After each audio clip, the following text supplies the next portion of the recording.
রাজিম বিসমিল্লাহির রহমানির রহিম। সকল প্রশংসা মহান আল্লাহ রাব্বুল আলামিনের জন্য।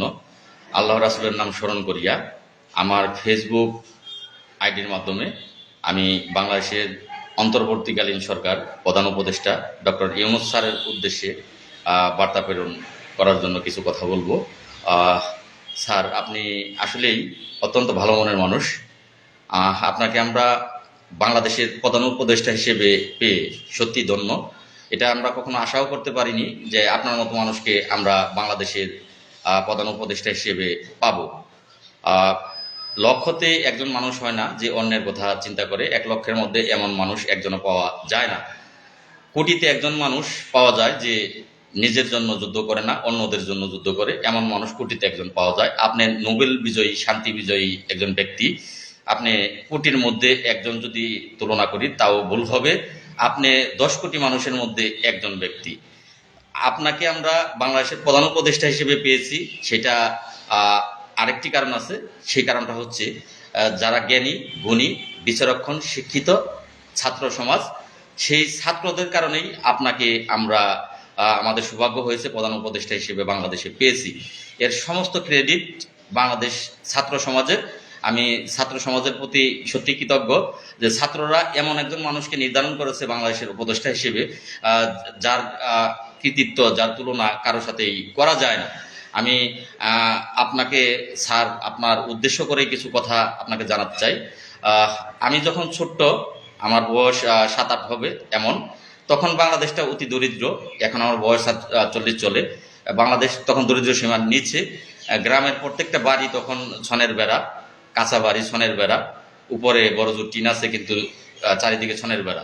ঠিক তখন আপনি গ্রামীণ ব্যাংকের মাধ্যমে আপনি প্রত্যেকটি গ্রামের বাড়িতে টিনের ঘরের ব্যবস্থা করেন। আমার খেয়াল আছে আপনি আপনার গ্রামীণ ব্যাংকের মাধ্যমে ঘরের ঋণ ছাড়েন। আপনার ঘরের ঋণের মাধ্যমেই বাংলাদেশে উন্নয়নের একটু ছোঁয়া গ্রাম অঞ্চলে লাগে, আজ থেকে বহু বছর আগে। তখন আমার বয়স 7-8 হবে, প্রায় 30-32 বছর আগের কথা স্যার আমি বলছি।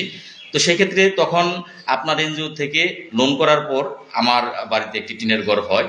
সৌভাগ্য যে আপনার কারণে এই বাংলাদেশের মানুষের ভাগ্য পরিবর্তন হওয়া শুরু হয়েছে। আপনি দরিদ্রদের নিয়ে ভাবেন, আপনি মেহনতি মানুষদের নিয়ে ভাবেন। কিন্তু অত্যন্ত দুঃখের সাথে বলতে হচ্ছে স্যার, আপনি বর্তমানে বাংলাদেশের দায়িত্বভার নিয়েছেন। আপনি জানেন কি স্যার, বাংলাদেশের তৃণমূল পর্যায়ে যে ইউনিয়ন পরিষদগুলো আছে স্থানীয় সরকারের অধীনস্থ, সেই ইউনিয়ন পরিষদে 45,870 জন গ্রাম পুলিশ সদস্য আছে, যারা 2011 সালে তাদেরকে গেজেট দেওয়া হয়েছে, সরকারি গেজেট আছে, তারা সরকারি কর্মচারী। 2018 সালে মহামান্য হাইকোর্টে সেই গেজেটটি বহালের জন্য আমরা হাইকোর্টে একটি রিট পিটিশন মামলা করি, সেই রায়ও আমাদের পক্ষে আসে। মহামান্য হাইকোর্ট 47,000 গ্রাম পুলিশ বাহিনীর সদস্যদেরকে 3 সপ্তাহের মধ্যে জাতীয় বেতন স্কেল দেওয়ার জন্য রুল লিস্ট জারি করেন। কিন্তু অত্যন্ত দুঃখজনক ব্যাপার, তৎকালীন সরকার যারা এই দেশটাকে নৈরাজ্য সৃষ্টি করে রেখেছে, মানুষকে অধিকার বঞ্চিত করে রেখেছে, গরিব মানুষদের ঠকিয়ে তারা টাকার পাহাড় করেছে, তখনকার সময় কোনো কথা বলা যায়নি। কথা বলতে গেলেই জেল, মামলা, হয়রানি, গ্রেপ্তার, অধিকার বলতে কোনো শব্দ তখন ছিল না। তখন সেই সরকার আমাদের হাইকোর্টের রায়ের বিরুদ্ধে আপিল করে, আমরা আজকে সেই আপিলে ঝুলছি। ইতিমধ্যেই আপনি অবগত আছেন, আপনার সরকার গঠন হওয়ার পরে আমরা 45,870 জন গ্রাম পুলিশ নতুন করে বেঁচে থাকার স্বপ্ন দেখি। এখন আমাদের মুক্তি মিলবে এই আশা নিয়ে আমরা এগিয়ে যাই। আমরা এক বুক স্বপ্ন দেখি যে আমাদের অধিকার আমরা ফিরে পাবো।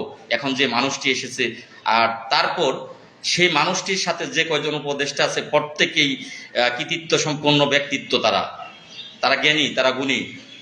যে ছাত্র সমাজ থেকে যে কয়জন উপদেষ্টা নিয়োগ দেওয়া হয়েছে, প্রত্যেকজনেই বাংলাদেশের তারা গর্বিত সন্তান, গর্বিত মায়ের সন্তান। তাদেরকে দেখে আমরা গ্রাম পুলিশেরা স্বপ্ন দেখা শুরু করি যে আমাদের ভাগ্যের পরিবর্তন ঘটবে, আমাদের ন্যায়সঙ্গত অধিকার আমরা ফিরে পাবো। আমরা আপনাদেরকে জানান দেওয়ার জন্য 14 আগস্ট ঢাকাতে সমাবেশ করি। আমরা রাষ্ট্রপতি ভবনের দিকে যাই। রাষ্ট্রপতি ভবনের দিকে গেলে তখনকার স্বরাষ্ট্রমন্ত্রী যিনি ছিলেন, স্বরাষ্ট্র উপদেষ্টা, তার সাথে আমাদের কথা হয়। তিনি আমাদেরকে আশ্বাস দেয়, জনাব সাখাওয়াত হোসেন স্যার, যে আমাদের দাবিগুলো যদি ন্যায়সঙ্গত হয় তার সাথে সাক্ষাৎ করার জন্য আমাদের দাবিগুলো মেনে নেওয়া হবে মর্মে আমরা পরের দিন সাথে সাথেই সেদিনই সন্ধ্যাবেলা আমরা জানতে পারি যে আমাদের সাখাওয়াত স্যারকে অন্য দপ্তরে বদলি করা হয়েছে।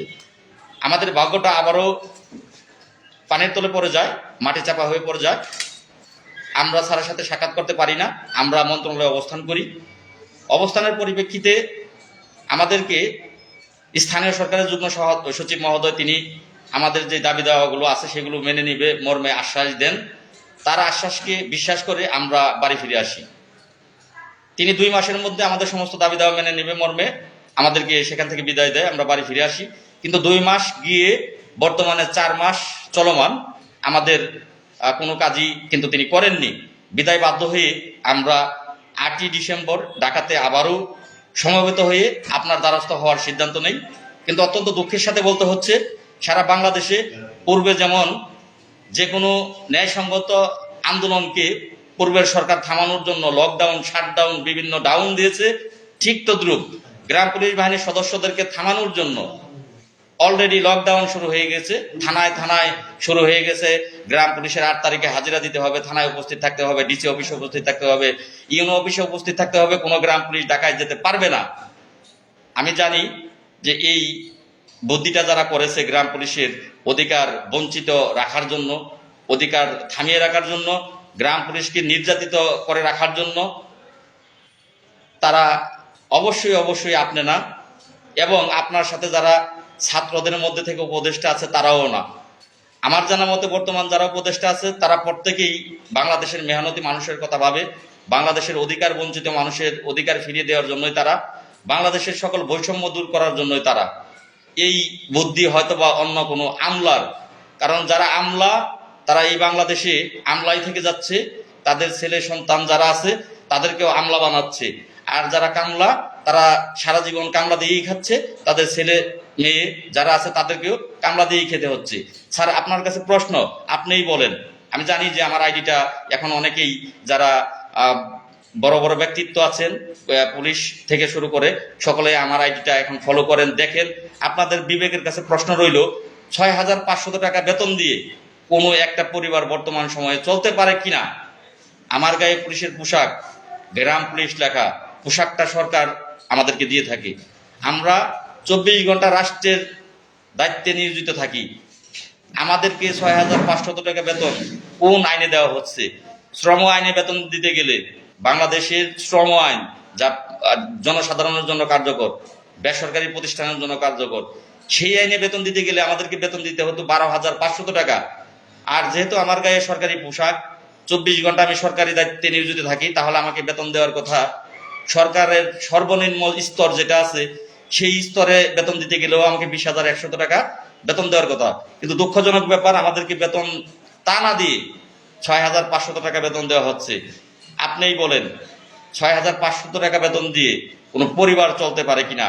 তাহলে আজকে আমরা যেই আন্দোলনের ডাক দিয়েছি, আমাদের আন্দোলনের ডাকে বিন্দু পরিমাণ ভুল আছে কিনা? আমার জায়গাটাতে যদি আপনি থাকতেন আপনি কি করতেন? যাই হোক স্যার, আপনি জ্ঞানী, গুণী, বিচারক্ষণ শুধু বাংলাদেশের একজন ব্যক্তি না, আপনি সারা বিশ্বের মধ্যে গণনায় ধরলে সারা বিশ্বের গণনায় আপনি একজন ব্যক্তি। আপনার সাথে কারো তুলনা হয় না। আমাদের আন্দোলনকে এভাবে বাধাগ্রস্ত করে নয় স্যার, বাধা দিয়ে আমাদের আন্দোলন দমিয়ে রাখতে পারবেন না, থামিয়ে রাখতে পারবেন না। আজকে আমাদের থামাবেন, কালকে আমরা আবারও সমবেত হব। আন্দোলন যত বাধাগ্রস্ত করা হয় তত আন্দোলন আরো তীব্র হয়ে ওঠে। আমাদের মনের ভিতরে আগুন জ্বলতেছে স্যার, আমাদের পেটে ক্ষুধা। আমাদের অন্যান্য সরকারি চাকরিজীবী, বেসরকারি চাকরিজীবী, পাবলিক যারা আছে তাদের ছেলে মেয়ে ভালো স্কুলে লেখাপড়া করে। আমরা স্যার 6500 টাকা দিয়ে আমার ছেলে মেয়েকে লেখাপড়া করাতে পারি না, বৃদ্ধ পিতা মাতা তার ভরণ পোষণ করতে পারি না, আমাদের সন্তানদের ভালো জামা কাপড় দিতে পারি না, ভালো খাবার দিতে পারি না। এগুলো আপনাকে বলতে হবে না, আপনারও তো বোঝা উচিত যে 6500 টাকা দিয়ে কোনোটাই সম্ভব না। যেহেতু আপনারা বৈষম্য বিরোধী রাষ্ট্র গড়তে চান, তাহলে 45,870 জন গ্রাম পুলিশের বেতন বৈষম্যটা সবার আগে দূর করা প্রয়োজন। যদি এটা না করেন, অতি অতি তাড়াতাড়ি স্যার আপনার কাছে অনুরোধ রইল, আপনি গ্রাম পুলিশ বাহিনীর সদস্যদেরকে যে পুলিশি বাধা দেওয়া হচ্ছে ঢাকাতে না যাওয়ার জন্য, আমাকে আমার ইউনু স্যার ডেকেছে, আমি কিছুক্ষণের ভিতরে যাবো ইউনু স্যারের সাথে সাক্ষাৎ করার জন্য। ওসি স্যার ডেকেছে, এসপি স্যার, ডিসি স্যার, সব জায়গা থেকে ফোন আসছে, গোয়েন্দা, ডিবি, এনএসএফআই, প্রত্যেকটা ব্রাঞ্চ থেকে স্যার ফোন আসতেছে। তো এগুলো স্যার বন্ধ করে, এগুলো স্যার সেই লকডাউনের সামিল হয়ে গেল। পূর্বের সরকার লকডাউন দিয়েছে আন্দোলন থামানোর জন্য, বর্তমানে পুলিশি যেই গ্রাম পুলিশকে থামানোর জন্য পুলিশকে লেলিয়ে দেওয়া হয়েছে, এগুলো স্যার আপনার কাছে করজোড় মিনতি থাকবে, এই লাইভটির মাধ্যমে আপনার কাছে অনুরোধ থাকবে। এখনো 8 তারিখে আসতে আরো 2 দিন বাকি আছে, এই 2 দিনের মধ্যে সিদ্ধান্ত নিয়ে 45,870 জন গ্রাম পুলিশের ভাগ্য, তাদের অধিকার এটা ফিরিয়ে দিবেন, এটা আশা করব। সমঝোতার মাধ্যমে এসে 45,000 গ্রাম পুলিশের পরিবারের মুখে দুবেলা দুমুঠো ডাল ভাতের ব্যবস্থা করবেন। আর তা যদি না করেন তাহলে স্যার ডিবি, এনএসএফআই, পুলিশ যত বাহিনী আছে লেলিয়ে দেন, গ্রেপ্তার করুন, গুলি করুন, পরিবারের সকল সদস্য সহ মেরে ফেলুন, আবু সাইদের মতো মেরে ফেলুন। আমরা স্যার আবু সাইদের মতো বুক পেতে দিতে প্রস্তুত আছি। যেমন আপনারা অন্যায়ের বিরুদ্ধে এই দেশের ছাত্র সমাজ ধরেছে, তারা মাথা নত করেনি, তেমনি এটাও স্যার শ্রম আইন লঙ্ঘন করা হচ্ছে আমাদের সাথে চরম অন্যায় করা হচ্ছে। আমরা এই অন্যায়ের প্রতিবাদ করব, আমরা লড়বো। আমাদেরকে 8 তারিখ আটকে রাখবেন, 9 তারিখ পারবেন না, 9 তারিখ আটকে রাখবেন, 10 তারিখ পারবেন না, 10 তারিখ আটকে রাখবেন, 11 তারিখ পারবেন না। আমরা যতদিন আমাদেরকে আটকে রাখবেন তার পরের দিনে আমরা ঢাকাতে সমবেত হব। দিন যাবে, আমাদের সংখ্যা বাড়বে। তাই আমার এই লাইভটি ক্ষুদ্র রাখবো, বড় করব না, আপনার সময় নষ্ট করব না। আমি আশা করি যারা ঊর্ধ্বতন মহল আছেন, যারা এই দেশ পরিচালনা করেন, আপনার যে বয়স্ক, আপনি আপনার সন্তানের জায়গাটায় আমাদেরকে নেন, যে আপনার সন্তানের বেতন যদি 6,500 টাকা হতো তাহলে সে তার পরিবার নিয়ে কিভাবে চলতো। আর আপনি যদি আমাদের বয়স হয়ে থাকেন তাহলে আপনি আমাদের জায়গায় এসে একটু ভেবে দেখেন যে আপনার বেতন যদি 6,500 টাকা হতো তাহলে আপনি আপনার পরিবার পরিজন নিয়ে কিভাবে চলতেন। এটা অনুরোধ রইল আপনাদের সকলের কাছে। সকলে লাইভটি বেশি বেশি শেয়ার করে বাংলাদেশের সরকার প্রধান সহ সকলকে অবগত করার জন্য আজকের এই লাইভের মাধ্যমে অনুরোধ জানাচ্ছি। এবং 45,870 জন গ্রাম পুলিশের এই হাহাকার থেকে যেন তারা মুক্তি পায়, তারা যেন খাস সরকারি বেতনভুক্ত কর্মচারী হয়ে রাষ্ট্রের সেবায় নিয়োজিত থাকতে পারে, দেশের সেবায় নিয়োজিত থাকতে পারে, এই দেশকে একটি সন্ত্রাসমুক্ত বাংলাদেশ হিসেবে গড়তে পারে। সেই জন্য এদের মুখের দিকে একটু তাকাবেন। ধন্যবাদ। আসসালামু আলাইকুম ওয়া রাহমাতুল্লাহি ওয়া বারাকাতুহু।